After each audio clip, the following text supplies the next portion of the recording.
Welcome, everyone, to another edition of our Time Management Revolution podcast. Today, we have a very exciting guest. Ooh. Stephen Puri is the founder and CEO of the Suka Company with the mission to help people find their focus. Wouldn't we Mhm. all love that? Achieve more and have a healthy work life. Stephen's career started as a newscaster, interviewer in the DC Baltimore market, and then as a junior software engineer and Thomas J. Watson Scholar at IBM. And I'm wearing Mhm. my IBM shirt today in your honor. After attending USC Fight On in Los Angeles, Right? he began working in film production and produced computer generated visual effects for 14 movies, including Independence Day, Mhm. Academy Award for visual effects. Stephen produced indie films and eventually went studio side to develop and produce live action features as a VP of development and production at 20th Century Fox, running the Die Hard and Wolverine franchises, and an EVP at DreamWorks Pictures for Kurtzman Orsi Productions, where he worked on Star Trek, Transformers, and more. I'm doing a lot of name dropping in here of I was movies gonna because say, this is wow, it's absolutely, funny thinking back on your yeah, career. Like, wow, okay, yeah, I did that. That's I know. cool. We are huge movie fans in this household, and Oh, I think really? others are out there. So that's why I'm dropping these in What's because your I think favorite people will movie? be fascinated about journeys. Actually, I love the 100-foot journey, which is about cooking, and I also love Burned, which is also about cooking. I I think you see are a theme. seeing a pattern here. Yeah, I am also a huge John Wick fan and use examples of those movies in a lot of my workshops. So that's super that gives cool. you a I worked with yeah, a Keanu little once. range. Incredibly nice guy. Oh, I would love to meet him someday. So the next time you see him, please tell him I said hi. Yeah, Good, right. I got a yeah. podcast for you. Okay, great. Now, I just want to say one more thing to our listeners Mhm. because this also helps explain another part of the reason why you're here. Mhm. After Fox and your movie career, Mhm. Stephen returned to building tech companies and founded the Suka, creating a focus app that bundles all the tools necessary to have a focused experience and a healthy, Mhm. productive workday. Welcome, Stephen. Wow, that was awesome. And the fight on was a nice touch. Thank you for that.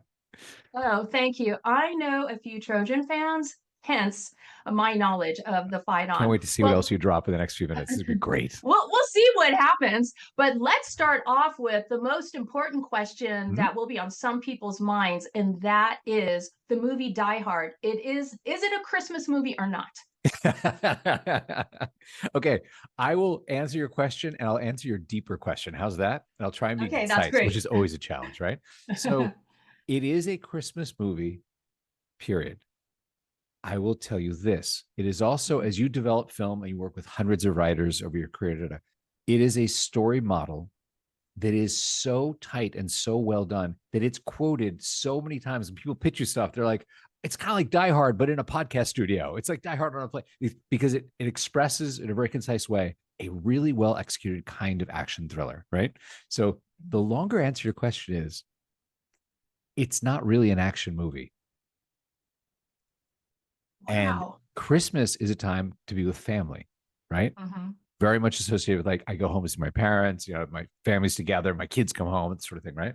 This is something that I hope this is valuable for your listeners. But the biggest movies and often and the best movies, if you strip out of them the genre elements, by the genre elements, I mean the bomb with the LED counter, the photon torpedoes, the alien, the guy with the space weapon that's going to kill Bond. Like you strip out the genre element and you said, what if I had $2 million, not 200 million to make this? Is there a story? Mm. And you'll find in the best movies, there's usually a story and it's usually about a family because it's intensely relatable. And when I was at DreamWorks, this is one of the things I picked this up really working with Alex and Bob at DreamWorks because in doing Transformers and doing Star Trek 11, that was our challenge was always like, let's not try and write this big movie. It was, if we had $2 million, is there a movie that we'd be dying to see? Because you can always add in the photon torpedoes and make it look fun.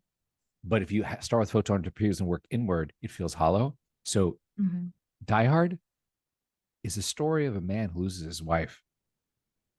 It is a story when he is in the limo going to the office building, and Argyle, Mhm. the limo driver, is like, hey man, why are you here? Come on, why'd you come to LA? Why'd you come to LA?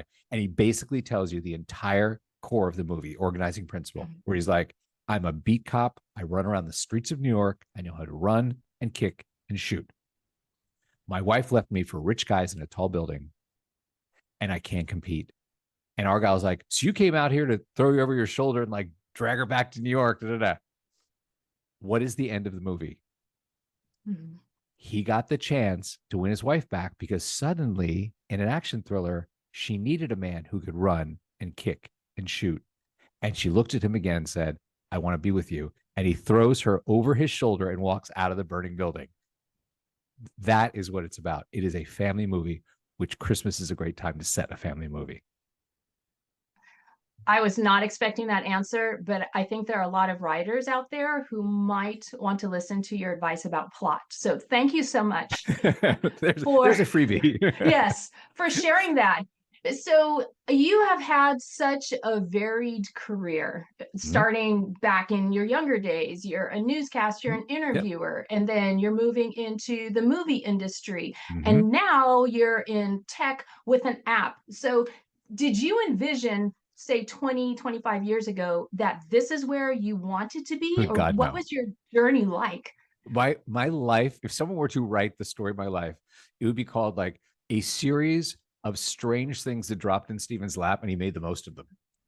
I would like to say there was a design when I was 14 years old to say, someday I shall invent, an app that runs on smartphones that have not been invented yet, that runs on computers that have not been, But no, I'll tell you, I came to LA, as you mentioned, go to USC.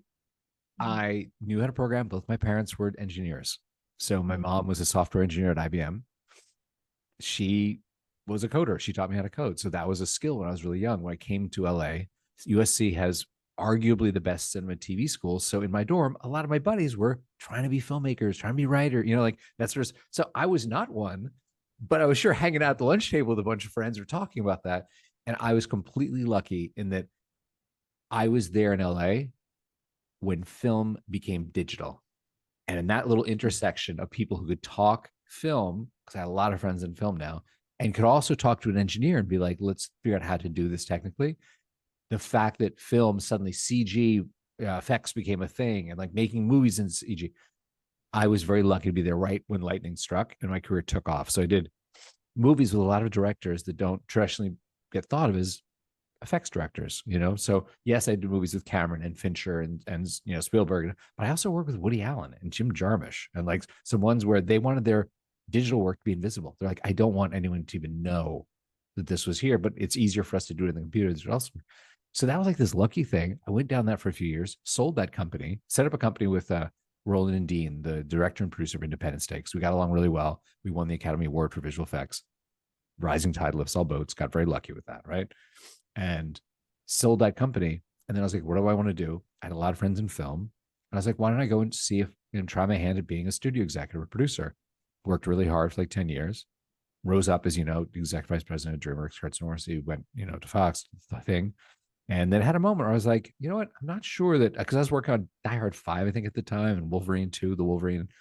I'm like, I'm not sure any one of these is really going to change the world much. I will end up being like the 50-year-old guy doing like Die Hard 9. And it's like, okay, back to the retirement home, And that's when I said, what do I really care about? I have a daily yoga practice. It's where I met my wife. And that really infused, I think, my spirit and my soul with a sense of like, something that really speaks to me deeply is I see in myself and I see in others how much of our lives are being taken by distraction.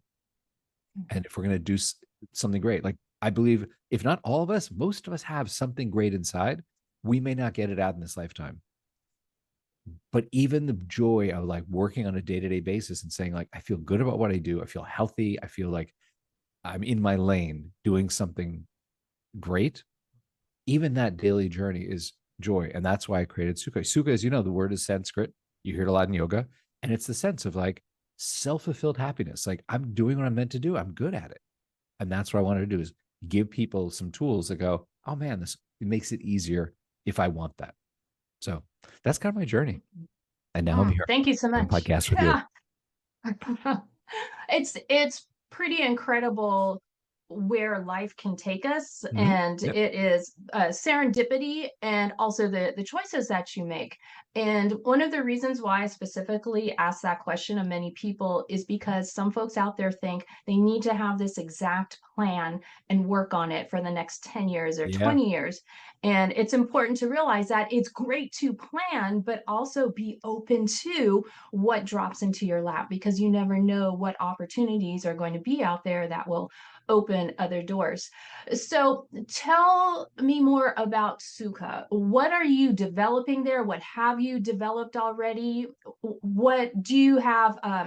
Is it more of a coaching service? Do you have an app? Tell us about that. No, it's very simple. It's a website. I made this because in looking at my own patterns, I saw some Mhm. challenges that I had because the last two companies I ran were entirely remote, which is very different than being a film executive, at a studio where it's just like you go to the office every day. It's like, so there were some common challenges I had. And the more I talked to people, the more it's like, oh, this is not just me. Mhm. One thing that was not talked about a lot was in the morning, I had a cold start problem, which is like, hey, it's whatever time I told myself I'd start working, 8:39, whatever it is, right? And sometimes I would look at what I had to do and I would involuntarily say, oh, I could quickly do the dishes unless I didn't do those, right? Let me throw in a load of laundry, or, oh, let me just scroll or something. Like, let me check in the news and there's anything I need to know. And I saw that pattern. I was like, that that is something I could address if I could figure out why I do it. And in talking to a lot of people, I realized it's not that people, when they say I procrastinate, it's not that is the answer, the deep answer. It's the superficial answer. And when you Mhm. dig down on that kind of procrastination, it's often a feeling of overwhelm.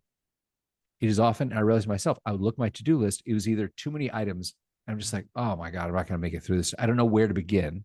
Or the first Mhm. thing on there was like, write the book. And you're like, that's so massive. I have no idea where to begin with it. Right? So that in a very specific way was one of the things I wanted to address where I was like, how, because there are a lot of smart people, smarter than I, who have written about this. Mhm. Lucky to have met Cal Newport, read Mihai Csikszentmihalyi's book on flow. Like, it's not like I had to invent a new wheel. It was like, okay, this has been a thing. How does it solve? And how could I make it available almost free, like for a few cents a day to give people a tool to get over that because I need it. And this is what I Mhm. did. I looked at how you get over that. And there are a couple simple ways. One way is you limit how many things you say you're going to do in a session. Like, I'm going to sit down right now. You know what? If I say more than three, I'm fooling myself and I'm tipping into, oh God, I didn't make all seven things. I feel like a failure. As opposed to, I got all three done. I feel great. I'm going to go for a walk. I'm going to stretch. I'm going to like have a glass of water. I'm going to just focus my eyes in the distance. As simple as that. You and I both wear glasses, Mhm. been like very smart about that recently. So that sense of how do I get over the overwhelm is I developed a smart assistant that looks at your task list with you and says, hey, you know what? There's one thing from yesterday you didn't finish. Why don't we throw that in your bucket for today? You only get three things. Are there one or two other things you want in there?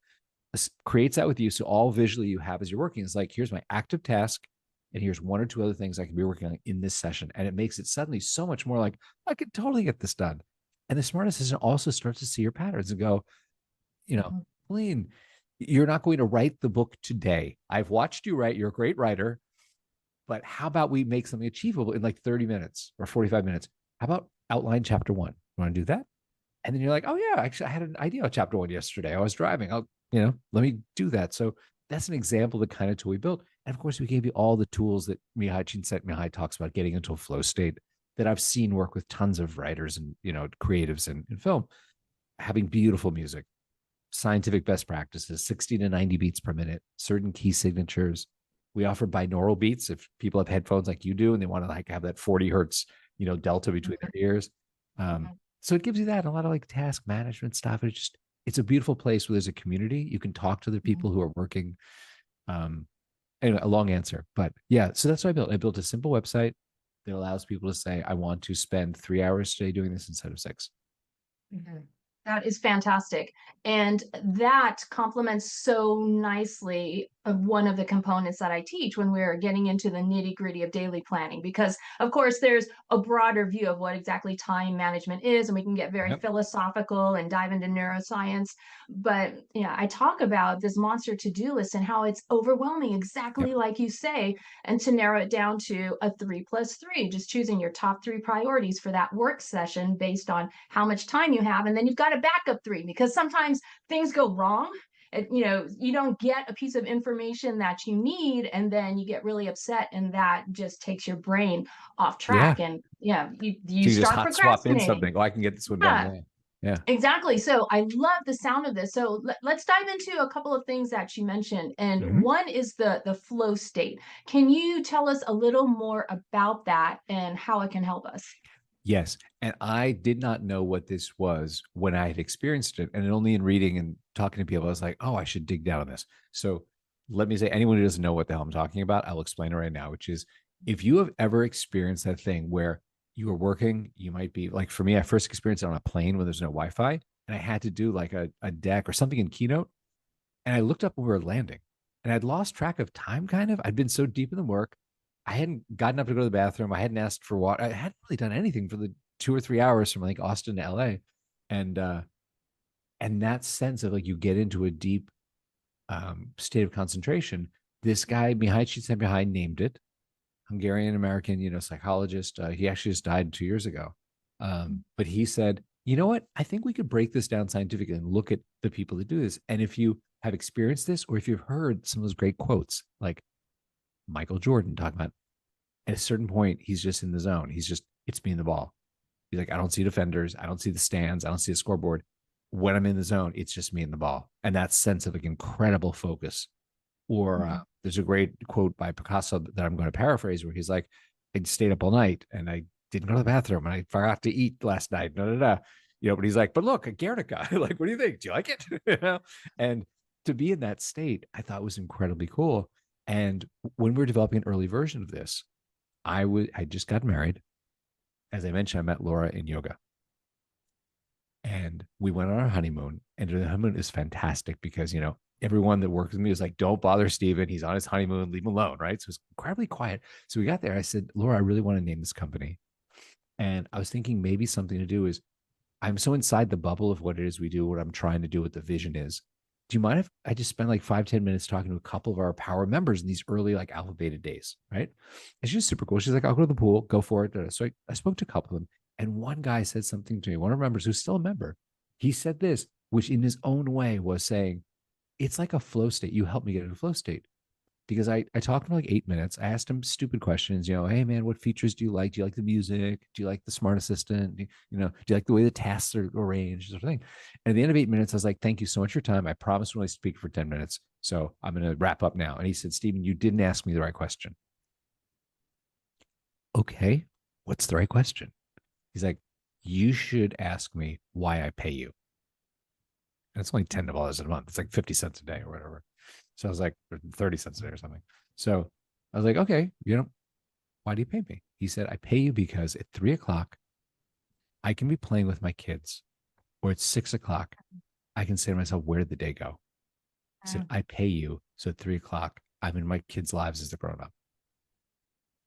And I was like, oh, so you experience that flow state where you just go, oh my God, it's 3 o'clock. Like somehow by being focused and not we don't allow you to drift. Like if you open up other websites and things, we sort of nudge you. Your smart assistant is like, do you really need to be in Facebook or TikTok or Instagram, whatever your device is, right now, and just sort of keep you on track.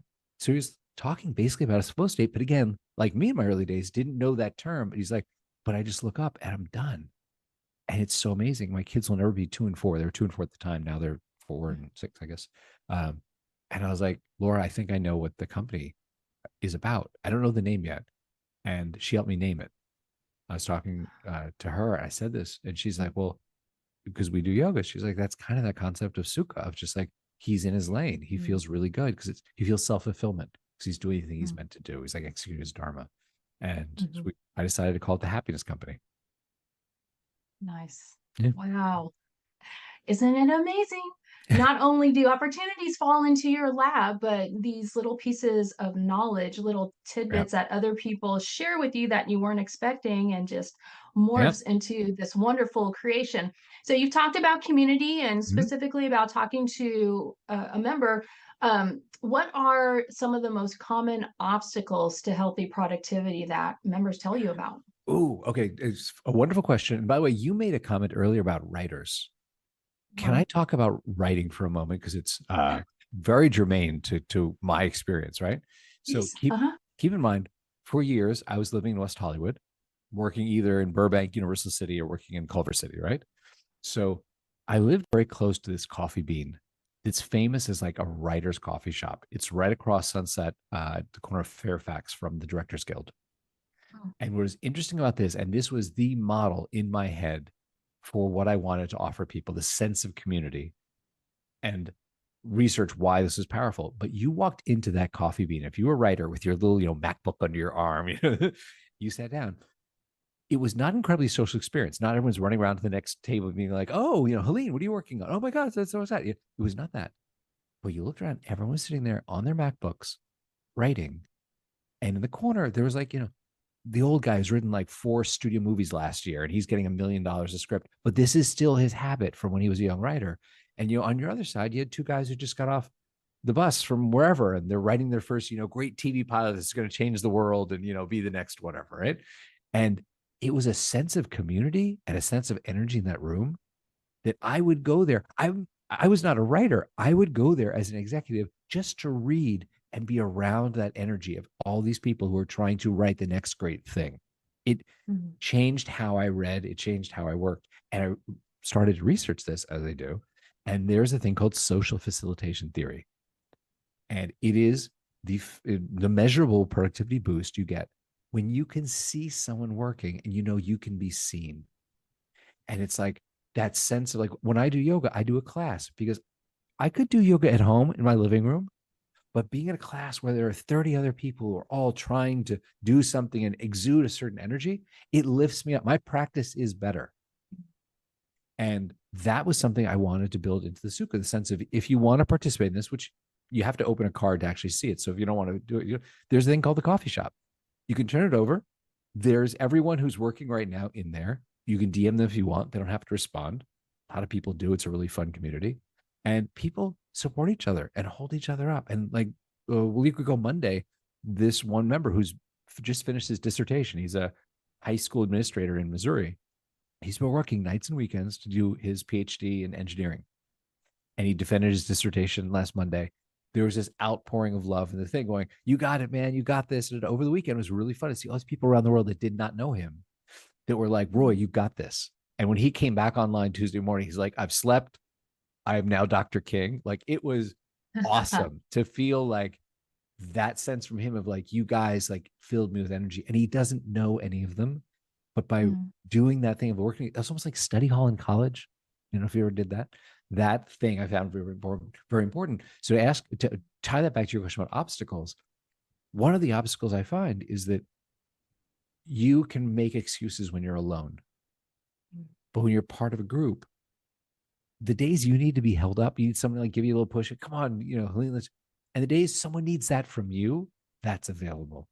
And one of our members said to me when we were talking about this feature, I was like, what if I had a feature where like it was like a coffee shop where you sort of could talk to each other, see each other on breaks? And she said, listen, I can go to the Nike store and buy a pair of shoes. They'll sell me a left shoe and right shoe. I can go run. There's a reason why 100 million people belong to the Nike Run Club because you run faster, you run further, you're more accountable. The days when you need someone to hold you up, they're there. They're like, let's do this. And the days that you can be there for someone else feel even better. And that is another thing where it's just like, how do we address the obstacles we have to do the thing we're great at Mhm. in ways that are beautiful and hopefully delightful?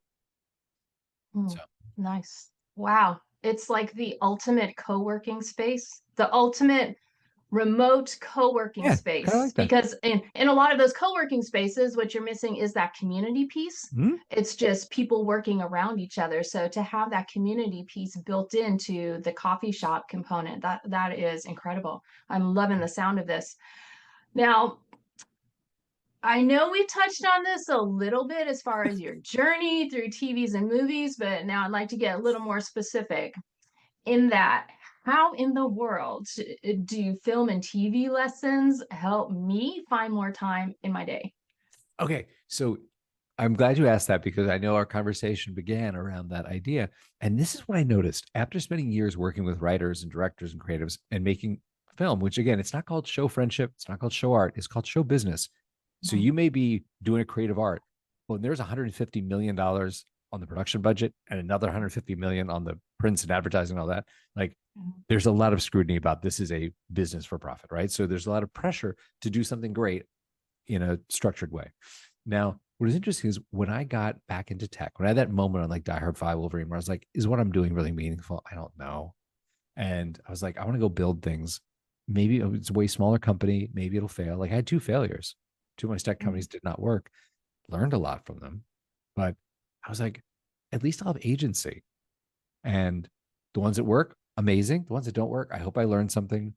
We'll go. So mhm, let me give you some examples because when I was in tech running remote companies, I was like, there's a lot of stuff here that actually is already solved in film. And here's things in film, modern work, people have a lot of words right now because there's this big tug of war between return to office and remote work. And there's hybrid in the middle. And then there's the general sense of remote work. A couple things I believe just to frame this thinking. I believe in work anywhere. I believe there are absolutely best places to work for different kinds of activities. Like I have done a lot of creative brainstorms. I have never once on Zoom or Google Meet or Teams had the same energy mhm, creatively as I've had in the room. It doesn't matter. You can say it's pheromones, you can say it's, the full body visualization, you can say it's whatever it is, but that is something where I'm not like you have to be remote every day, all day, and it's like a religion. It's like remote is fantastic for certain activities. If you do deep work, I need to go work on my book. Yes, you're not going to sit in a room with four people and talk all day and get your book done. You know what I mean? Like that's a different, it's not creative brainstorming. It's like, I need to do that and go maybe into a flow state. Right. So here are some things that I learned because films, begin remote, writers were writing alone. They become hybrid, right? Suddenly you get a little bit of traction on idea. They set up a production office. 1 or 2 days a week, you go in to meet the costumer or the location scout or the line producer or something. Then it's, like RTO, you're on set all day. It's mhm. $100,000 a day or more. And then you go back to editors working and it's sort of hybrid. And at the end, it's remote again. So the entire arc has been done in film for decades, for 100 years. It's never been labeled like we're in the remote phase of this. We're in the hybrid phase of this movie, right? It's like we're in pre-production, we're in post-production. So here are things that I've learned is you had a very interesting episode recently about how to declutter your space. And you're talking about, like labeling things and having a sense of like how your environment creates a sort of mental space for you. And Mhm. I wanted to mention three things. One is about where you work, one is about when you work, and one is about why you work. So, where you work, this is something that I saw, especially with writers, which is your brain starts to be trained that certain environments, certain physical places are the Mhm, place to do something. And mhm, I made that mistake early in my remote career of like, well, you know what? It's late in the afternoon. I'm going to sit on the sofa in the living room with my laptop because it's called a laptop and I can just work anywhere, right? And do that. And then I'd be later, at the kitchen table the next morning and I'd be in my office. And it is a very fractured experience. And then it suddenly made sitting on the sofa at night feel like, well, I could be working. This is the sofa. I was working on it mhm, yesterday, right? And you mhm, blur mhm, these boundaries. And it seemed like a great thing of working from home, working remote, right? In reality, it was very bad for me and I thought back, here's a very concrete example about this sense of like your brain starts to go, I'm in my office. This is what I do in my home, right? This is mhm, not like I'm sitting on the back patio trying to do whatever. So when I was working with Roland and Dean, they had a house where they wrote their screenplays that they rented in Puerto Vallarta, some beautiful vacation home. They'd done it for like Universal Soldier, Moon 44, or whatever. It goes back, right? Stargate, stuff like that. And when we came up on the next film, Roland told his assistant, okay, go rent the house. We've just finished, we're a Stargate, whatever. We got to go. Right. And she came back. She said, it's rented already. This is a rental, it's like Airbnb. huh, And there was like a hue and cry around the office. It was like, what are we going to do? It's the end. That's our space. Like we go there, the light comes in at a certain moment. We write all morning because the light comes from and just this entire like creative paralysis around, but we are trained to go there. We crank out these things there, right? To the point where I think it was to write Independence Day, Roland told his attorney, John Deemer, he's like, okay, buy the house by Monday. Just buy the house. Just make them an offer.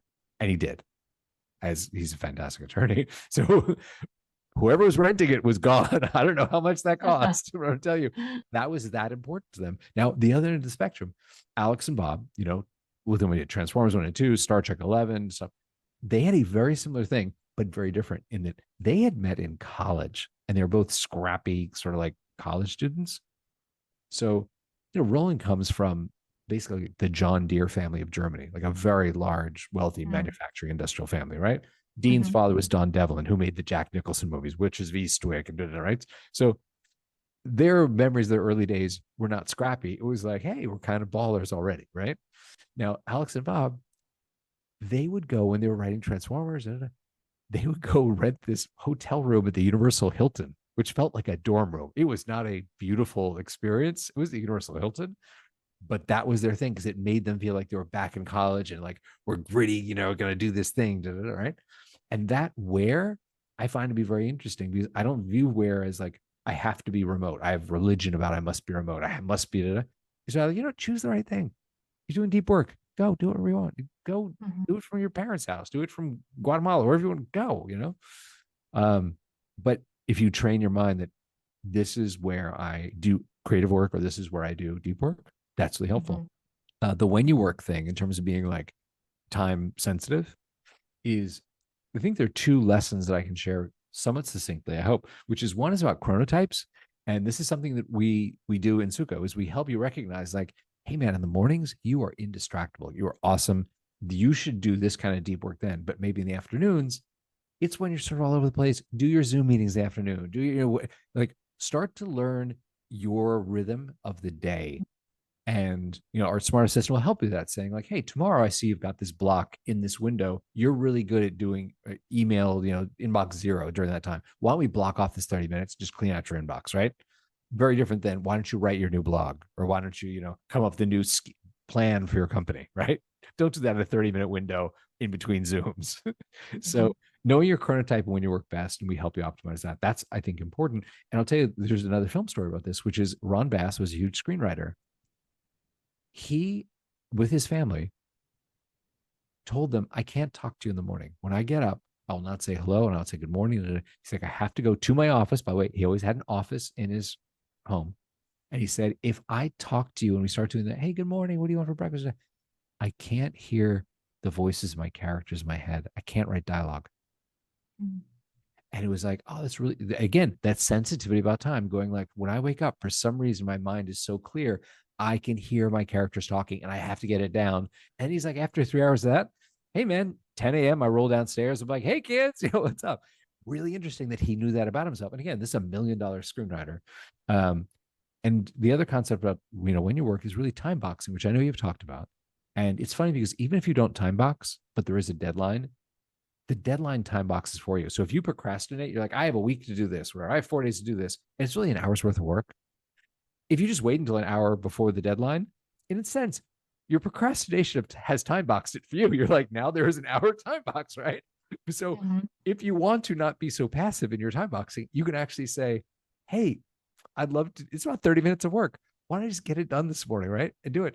And again, our smart assistant helps you do that. It says like, by the way, your blogs take you 45 minutes. Why don't we block out 45 minutes and just get it done? You're like, oh, this feels so nice. So time boxing, super important. And then going back to Mahai Csikszentmihalyi, who wrote about flow, the why, right? And one of the things when he said, it seems like all these high performers, when you dig down, you go, how do you do this? How do you do this? How do you do this? One of the constituent parts, one of the conditions precedent, if you will, is you have to believe what you're doing is meaningful. So whether you're a team leader and you want to realize the benefits of your team, being in a flow state, being like, oh my God, in 3 hours, I cranked out an amazing piece of work. It would take me all day. You want to encourage that environment, you're going to be more successful than the guy who's like, I book meetings every 30 minutes all day long. You're never going to be in a state of flow. Right? So that sense of if you can help people see how their work is meaningful, or if you are the individual contributor and you're like, I believe what I'm doing is actually meaningful, that is an important part of getting into flow. You have to, all the things he said, you have to have skills that apply to it. Like Michael Jordan painting, Picasso playing basketball. Those are not going to states. They're not going to get a state of flow, right? It has to be something meaningful. You have skills that apply. It's challenging to you. You have a couple of key things that get you in there.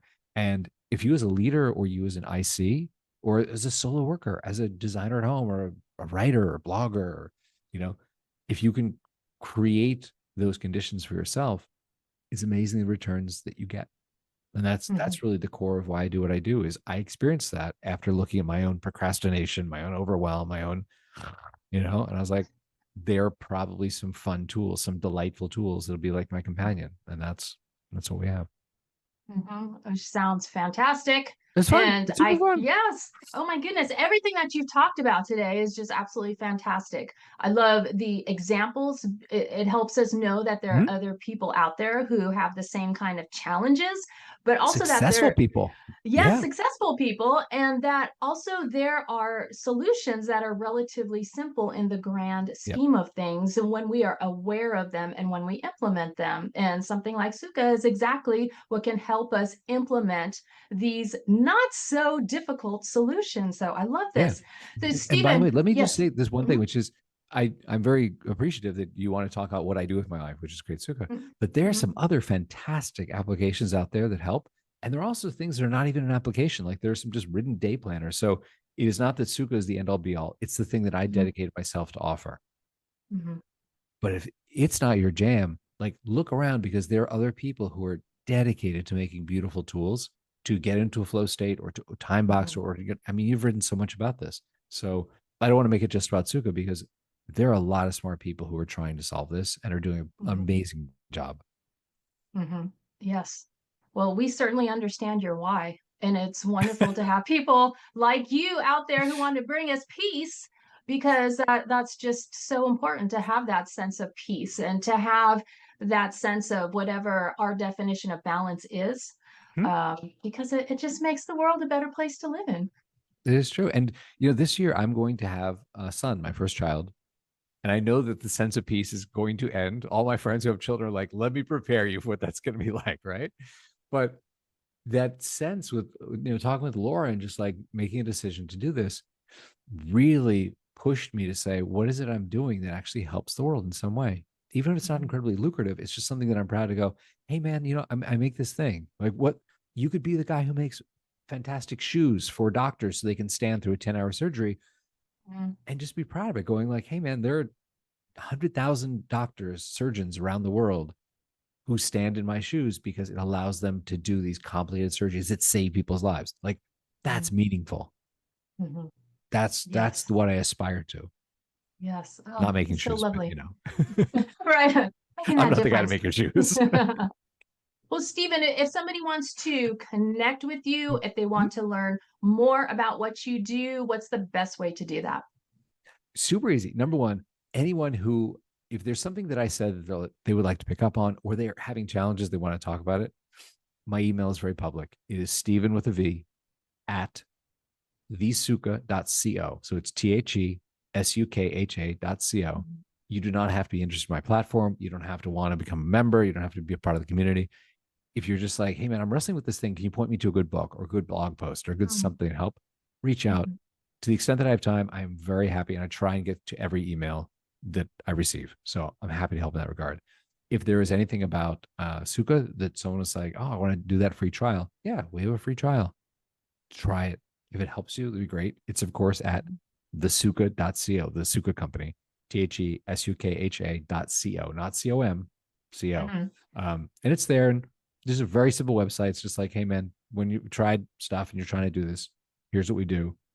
Free trial. And if you dig it, you're welcome to join. Oh, lovely. Thank you so much for being here today. And Thank you for I having hope me. I hope to chat with you again soon. I think we need to arrange a part 2 down the road, just as a check-in. That would be awesome. There's so many more fun things we could share.